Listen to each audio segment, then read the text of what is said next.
जय हिंद दोस्तों, मैं हूं अरुण कुमार। आज की वीडियो में हम बात करेंगे आधुनिक भारत के इतिहास के अंतर्गत द्वितीय आंग्ल मैसूर युद्ध के बारे में। जैसा कि हम देख रहे हैं, देखा था हमने पिछली वीडियो में कि हैदर अली जो मैसूर का शासक बनता है, ये मैसूर राज्य आप यहाँ पर देख सकते हैं। मैसूर का शासक बनता है हैदर अली, और हैदर अली अंग्रेजों को बुरी तरह से इस कर्नाटक वाले क्षेत्र में परास्त कर देता है। आकाट जो कर्नाटक की राजधानी है उस पर कब्जा कर लेता है, मद्रास पर भी कब्जा कर लेता है, और विवश होकर अंग्रेजों को मैसूर में के शासक हैदर अली से संधि करनी पड़ती है, और उस संधि का नाम है मद्रास की संधि, जो 1769 में की गई थी। ये बात हमने पिछली वीडियो में डिटेल से करी है। आज हम बात करने वाले हैं, ये कौन सा युद्ध था? तो ये प्रथम आंग्ल मैसूर युद्ध था। आज हम इस वीडियो में बात करने वाले हैं द्वितीय आंग्ल मैसूर युद्ध के बारे में। द्वितीय आंग्ल मैसूर युद्ध जो 1780 से लेकर 1784 के बीच में मैसूर और ब्रिटिशर्स यानी अंग्रेजों के बीच में लड़ा गया। तो देखिए, इस युद्ध को समझने से पहले हमें 1780 की स्थिति को समझना होगा। 1780 की स्थिति क्या है? तो 1780 की स्थिति में यहाँ पर जो अवध है, जो मुगल शासक है, जो उड़ीसा बंगाल है, वहाँ पर अंग्रेजों का आधिपत्य है।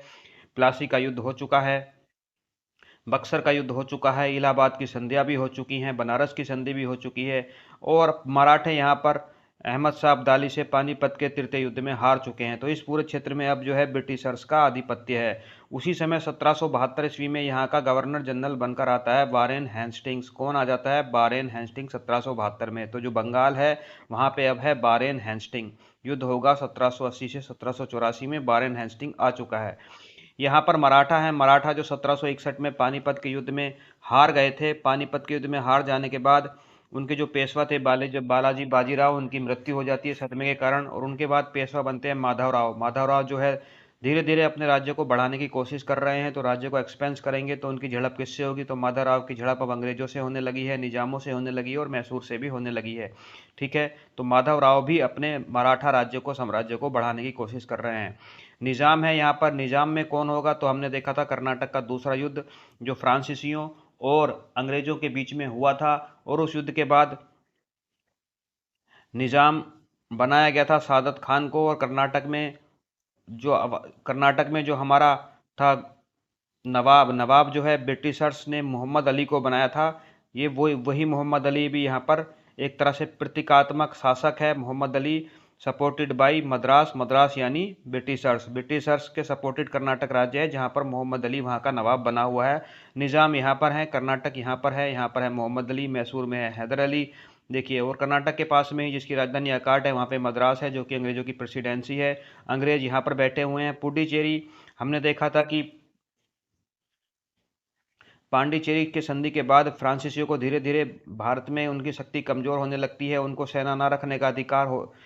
ये कौन सा युद्ध था? ये था कर्नाटक का तीसरा युद्ध। कर्नाटक के तीसरे युद्ध के बाद फ्रांसीसियों को ये संधि करी जाती है फ्रांसीसियों से कि वो भारत में सेना नहीं रखेंगे, और उनको केवल पांडिचेरी तक ही सीमित कर दिया जाता है। पांडिचेरी इधर, इधर माहे, माहे भी पांडिचेरी के अंतर्गत ही आता है। तो मैसूर राज्य के तट पर एक जगह है माहे, जो कि फ्रांसीसियों का बंदरगाह है, यानी फ्रांसीसियों की फैक्ट्री है माहे में। ठीक है, और ये है मालाबार तट। यहाँ पर है श्रवणकोर राज्य, जिसके बारे में मैं आपको बता चुका हूँ। और श्रवणकोर राज्य जो है वो अंग्रेजों का मित्र राज्य है।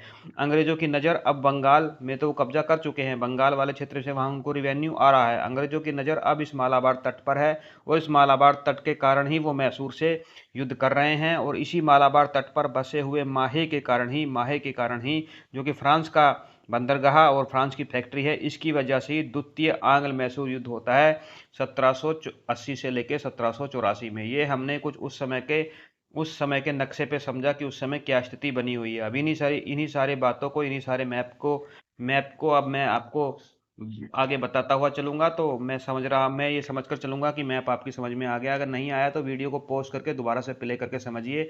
द्वितीय आंग्ल मैसूर युद्ध 1780 से 1784 के बीच में लड़ा गया। 1772 ईस्वी में अमेरिका में विद्रोह होता है। अभी हम भारत की बात बाद में करेंगे, पहले हम अमेरिका चलते हैं। 1772 में, यानी इसके पहले, अमेरिका में विद्रोह होता है। उस विद्रोह में फ्रांस मदद करता है, और उस विद्रोह में अंग्रेजों की हार हो जाती है, और 1776 ईस्वी में जो है अमेरिका हो जाता है आज़ाद। जब अमेरिका आज़ाद हो जाता है अंग्रेजों से, तो अंग्रेज सोचते हैं कि कहीं भारत भी हमारे हाथ से ना निकल जाए। इसी कारण इसके बाद आप देखेंगे कि 1776 के बाद भारत में बहुत सारे रेगुलेटिंग एक्ट आते हैं, बहुत सारे रेगुलेटिंग एक्ट आने लगते हैं विद्रोह को दबाने के लिए। और वारेन हेस्टिंग को पहली बार, अब तक क्या होता था, गवर्नर होता था। अब पहली बार गवर्नर जनरल बनाया जाता है 1772 में। वारेन हेस्टिंग को बंगाल का गवर्नर जनरल बनाकर भेजा जाता है, वारेन हेस्टिंग को।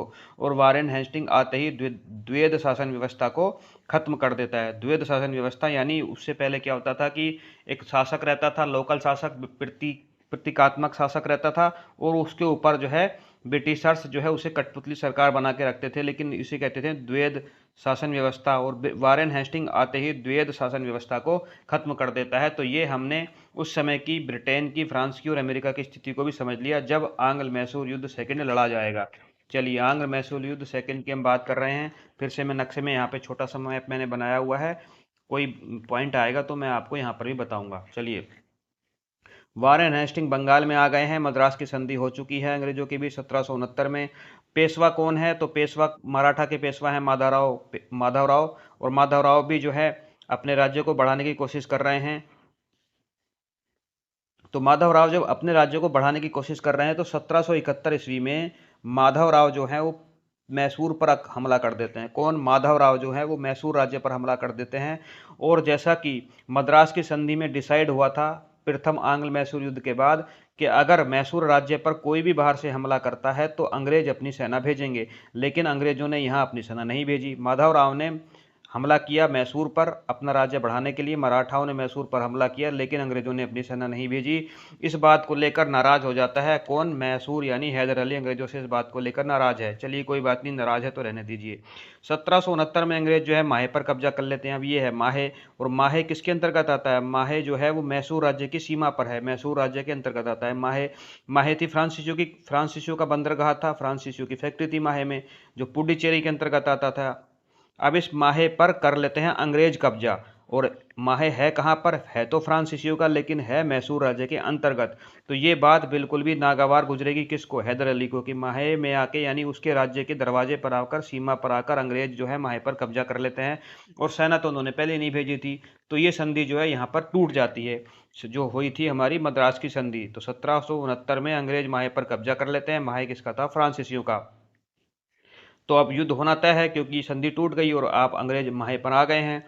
तो अंग्रेज जो है अब सेना भेजते हैं कर्नल बैली के नेतृत्व में। अंग्रेजों को कौन लीड कर रहा है? कर्नल बैली। और मैसूर के साथ जो है मराठा जो है मैसूर के साथ आ जाते हैं। और मराठा यानी मैसूर, देखिए हैदर अली जो था वो बहुत दूरदर्शी था, उसको पता था अगर वो सीधा अंग्रेजों से भिड़ जाएगा तो जीत नहीं पाएगा, इसलिए वो मराठाओं को, निजामों को पहले आंग्ल मैसूर युद्ध में भी उसने अपने साथ मिलाया था, और द्वितीय आंग्ल मैसूर युद्ध में भी वो मराठा को और निजामों को अपने साथ मिलाता है शुरू में 1780 में। तो मैसूर है, मराठा है, निजाम है, वो अंग्रेजों से भिड़ जाते हैं कर्नल बैली के साथ। और जब ये तीनों सेनाएं एक साथ लड़ती हैं तो कर्नल बैली जो है इस युद्ध में हार जाता है। जब कर्नल बैली इस युद्ध में हार जाता है तो ये बात पता चलती है वारेन हेस्टिंग को। वारेन हेस्टिंग कहाँ है? मैंने बताया बंगाल का गवर्नर जनरल बन के वो आ गया है। कौन? Warren Hasting. वारेन हेस्टिंग जो है निजामों को इस युद्ध से आउट करने में समर्थ हो जाता है, मतलब निजामों के साथ वो गुट बना लेता है और निजाम जो है उनको इस युद्ध से वो वारेन हेस्टिंग अलग कर लेने में सफल हो जाता है। और उसके साथ ही 1782 में, देखिए यहाँ पर मैसूर के साथ मराठा क्यों लड़े? क्योंकि मराठा ऑलरेडी अंग्रेजों से लड़ रहे हैं। मराठा का पेशवा बालाजी, मराठाओं का जो पेशवा है माधवराव, वो अंग्रेजों से भिड़ रहा है अपने राज्य को बढ़ाने के लिए, इसलिए उसने मराठाओं ने मैसूर की सहायता करी थी। लेकिन जो मराठा और अंग्रेजों के बीच में झड़प हो रही थी, वहां पर एक सालबाई की संधि हो जाती है 1782 में। सालबाई की संधि होती है 1782 में, और इस संधि के तहत ये डिसीजन लिया जाता है कि अंग्रेज और मराठा जो हैं अब आपस में झगड़ा नहीं करेंगे, लड़ाई नहीं करेंगे, एक दूसरे से के साथ युद्ध नहीं करेंगे। तो यहाँ से देखिए मैसूर के साथ मराठा थे, मराठा आउट हो गए सालबाई की संधि के कारण। युद्ध तो शुरू हुआ 1780 में, खत्म हुआ 1784 में, लेकिन उसी के बीच में एक सालबाई की संधि की घटना घटी बीचों बीच। तो अंग्रेज और मराठाओं के बीच में, तो मराठा भी, क्योंकि अब अंग्रेजों से संधि कर ली है, एक दूसरे से युद्ध नहीं करेंगे, तो मराठा भी इस युद्ध से आउट हो गए। और निजाम को किसने आउट कर लिया? निजाम को वारेन हेस्टिंग ने आउट कर लिया, समझा बुझाकर या कुछ कूटनीति से। अब केवल बच जाते हैं यहाँ पे मैसूर और अंग्रेज। मैसूर और अंग्रेज यानी एक तरफ है हैदर अली और अंग्रेजों का नेतृत्व कर रहा है आयरकूट। तो आयरकूट और हैदर अली के बीच में युद्ध होता है, जिसे कहते हैं पार्टोनोवा का युद्ध। पार्टोनोवा का युद्ध हैदर अली और अंग्रेजों के बीच में लड़ा जाता है, यानी आयरकूट और हैदर अली के बीच में लड़ा जाता है। और हैदर अली की इस युद्ध में हार हो जाती है, और हार होने के बाद 1782 में मृत्यु भी हो जाती है घायल होने की वजह से। तो आयरकूट और हैदर अली के बीच में जो युद्ध लड़ा गया उसे पार्टोनोवा का युद्ध कहते हैं। और पार्टोनोवा के युद्ध में घायल हो जाने की वजह से ही हैदर अली की मृत्यु हो जाती है। सन है 1782। अब ये युद्ध खत्म नहीं हुआ है और इसी समय जो है 1782 में हैदर अली का जो पुत्र है टीपू सुल्तान, वो इस युद्ध को ख़त्म नहीं करता है। टीपू सुल्तान जो है वो इस युद्ध को जारी रखता है। और देखिए प्रकृति का नियम देखिए, हैदर अली की मृत्यु हुई तो आयरकूट की भी किसी कारण से 1783 में मृत्यु हो जाती है। हैदर अली की भी मृत्यु हो गई है, आयरकूट की भी मृत्यु हो गई है। युद्ध को हैदर अली का पुत्र जो है वो टीपू सुल्तान अभी भी लड़ रहा है। ठीक है। अब टीपू सुल्तान से लड़ने के लिए अंग्रेजों की एक टुकड़ी आती है ब्रिगेडियर मैथ्यूज के नेतृत्व में, और उस ब्रिगेडियर मैथ्यूज के नेतृत्व में जो टुकड़ी आई उस टुकड़ी को हैदर अली का पुत्र टीपू सुल्तान हरा देता है। तो देखिए इस युद्ध का कोई नतीजा नहीं निकल रहा है। कभी पहले हैदर अली जीता, फिर अंग्रेज जीते, फिर टीपू सुल्तान जीत गया। युद्ध का कोई नतीजा नहीं निकल रहा है। इसी कारण से फ्रांस क्यों नतीजा क्यों नहीं निकल रहा है? क्योंकि टीपू सुल्तान और हैदर अली को कौन सपोर्ट कर रहा है? जैसा कि मैंने आपको आंग्ल मैसूर युद्ध में पहले बताया, पहली वीडियो में, कि हैदर अली को, ये मैसूर राज्य को अंदर ही अंदर फ्रांसीसी सपोर्ट कर रहे हैं। उसी समय पे फ्रांस और ब्रिटिशर्स के बीच में यूरोप में संधि हो जाती है कि जो है अब फ्रांसीसी जो हैं वो टीपू सुल्तान का साथ नहीं देंगे। तो टीपू सुल्तान जो हैं, फ्रांसीसी जो हैं टीपू सुल्तान का साथ छोड़ देते हैं। जब टीपू सुल्तान का साथ फ्रांसीसी छोड़ देते हैं तो टीपू सुल्तान भी अंग्रेजों के साथ संधि कर लेता है। संधि का नाम है मंगलोर की संधि, और मंगलोर की संधि होती है 1784 में, और मंगलोर की संधि के साथ ही ये युद्ध समाप्त हो जाता है। तो द्वितीय आंग्ल मैसूर युद्ध जो 1780 में शुरू हुआ, माहे पर अंग्रेजों के कब्जा कर लेने के कारण वो 1784 में ख़त्म हो जाता है मंगलोर की संधि के कारण। मंगलोर की संधि में क्या होता है कि जो विजित क्षेत्र हैं, एक दूसरे के विजित क्षेत्र, उनको वापस कर दिए जाएंगे। यानी अंग्रेजों ने जो जीता वो अंग्रेज वापस कर देंगे, मैसूर ने जो जीता वो मैसूर वापस कर देगा, और जो जितने बंदी टीपू सुल्तान ने जो बंदी बना लिए थे अंग्रेज ब्रिटिशर्स, उनको टीपू सुल्तान रिहा कर देगा। एक तरह से ये युद्ध में ना किसी की जीत होती है ना किसी की हार, ये अनिर्णित युद्ध ही रह जाता है। इसमें कोई निर्णय नहीं हो पाता है। बस एक चीज़ होती है कि हैदर अली की मृत्यु हो जाती है घायल होने के कारण पोर्टो नोवा के युद्ध में। तो ये इस युद्ध के कुछ कारण और परिणाम थे। वर्तमान स्थिति में मैंने आपको बताई। 1784 में मैंगलोर की संधि होने के बाद ये युद्ध समाप्त हो जाता है। अब नेक्स्ट वीडियो में हम बात करेंगे इसी की कंटिन्यूएशन में आंग्ल मैसूर युद्ध की तीसरा युद्ध, और उसके बाद आंग्ल मैसूर का चौथा युद्ध। अंग्रेजों और मैसूर के बीच में 4 युद्ध लड़े गए। 2 युद्ध के बारे में हम बात कर चुके हैं, तीसरे और चौथे युद्ध के बारे में हम आने वाली वीडियो में, नेक्स्ट वीडियो में बात करेंगे। और उसमें हम टीपू सुल्तान के बारे में भी डिटेल से बात करेंगे कि वो किस तरह से कूटनीतिक शासक था, किस तरह से उसने फ्रांस से, नेपोलियन से संपर्क किए, और भी बहुत सारी चीज़ें, किस तरह से उसने जैकोबिन क्लब ज्वाइन किया, और फ्रांस की क्रांति से किस तरह से टीपू सुल्तान प्रभावित था। ये सारी की सारी बातें हम अगली वीडियो में करेंगे। मेरे साथ बने रहिए, देखते रहिए आधुनिक भारत का इतिहास with hand written notes. Video को लाइक कीजिए, शेयर कीजिए और सब्सक्राइब तो चैनल को जरूर कीजिए अभी तक नहीं किया है तो।